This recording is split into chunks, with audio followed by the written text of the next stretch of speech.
Advanced transcription number 19, speed 100 words per minute. Start. Madam, through you, I just wish to answer the queries of the honorable member. I appreciate these concerns for the health sector. Keeping his concern in our mind, we have been reviewing the situation in all the districts of the country. We have selected 18 states which are high priority states. Within those states itself, we have selected 184 districts which are lacking in facilities in terms of infrastructure and manpower etc. as compared to other states.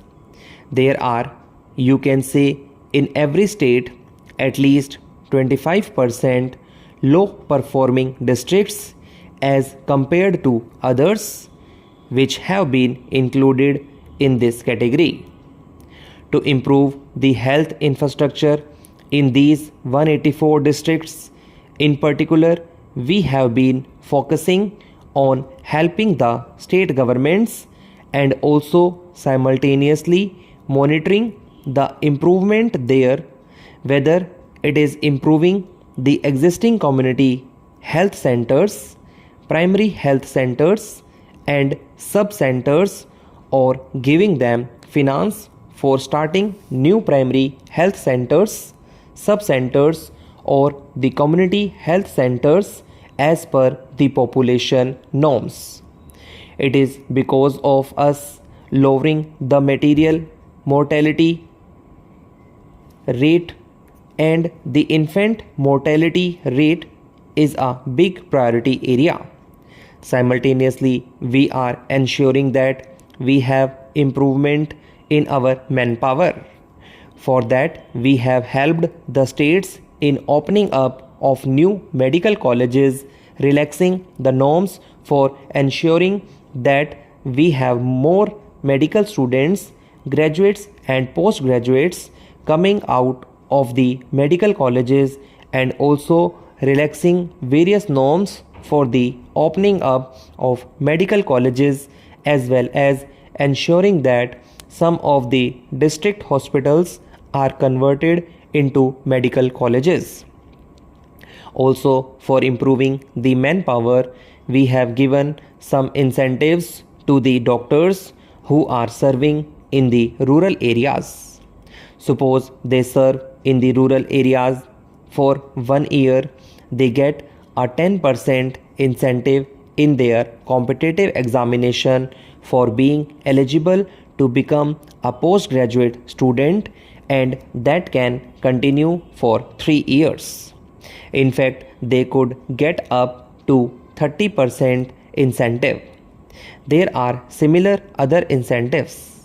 There is 50% reservation or preference for doctors who are serving in rural areas.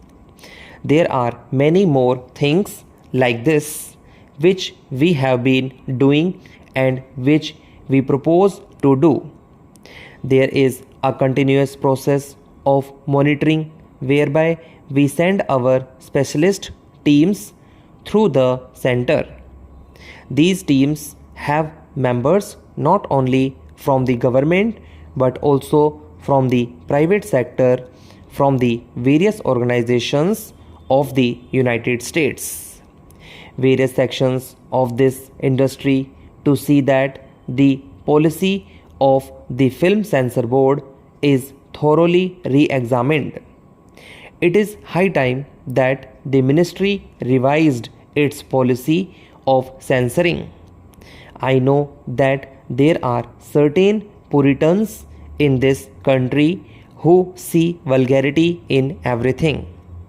As I said at the beginning, I will be the last person to stand for vulgarity, but there should be certain standards set up by the ministry and by the Film Censor Board so that the difficulties that the industry is facing today are removed. I may suggest on my part, a pre-censorship of the stories. What happens is that an enterprising producer collects some money from somewhere and he starts production. The film goes before the censor board, and for months and months it keeps on lying in the cupboard of the film censor board.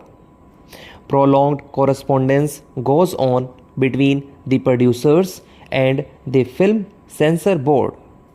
After that, so many cuts are made, and finally the producer is absolutely on the streets and his company goes into liquidation. It is a very sorry state of affairs. I hope and trust that the ministry will appoint a panel of certain eminent writers, certain eminent intellectuals who could thoroughly examine the story before the film is produced. Once the film is produced, then there may be no difficulty for the producers. I assure you that this house and the people of this country will give full cooperation to the Ministry of Information and Broadcasting in improving the standards of Indian films.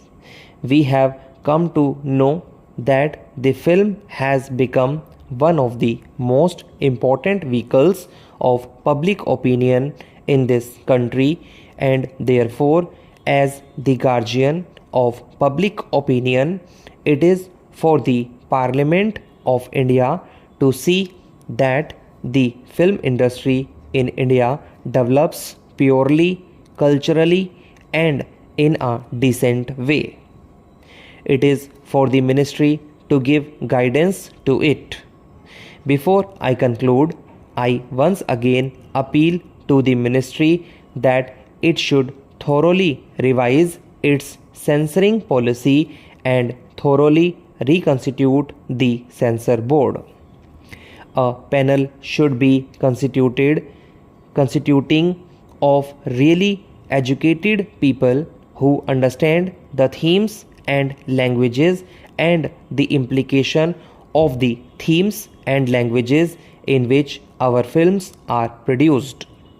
Perhaps the quality of our films may not be as good as we would want these to be, but there again the question of money comes in. But technique and literary content do not need money, and there is the discriminating choice of the people who sit and study all the scripts and stories. If vested interests are going to be created, if a spirit of separatism is going to be created in this country, if perpetuation of segregation is to take place, let us reject this bill here and now. We have paid very heavy cost in the name of reservation of seats. Our country was divided. Had it not been for this principle that was introduced, however, unwittingly our country would not have been divided today. Having found that position, let us be careful of what we do now. Now, who in this world will give up an advantage gained, whether rightfully or wrongfully gained? We have seen it in the nature of man not to give up a right that he has earned. On the other hand, he wants to perpetuate it. Then, as the lady member said, who knows what will happen after 10 years? Of course, now there are big prophecies that after the end of 10 years, they are going to do away with the single member constituencies with reservation of seats but who can predict the future?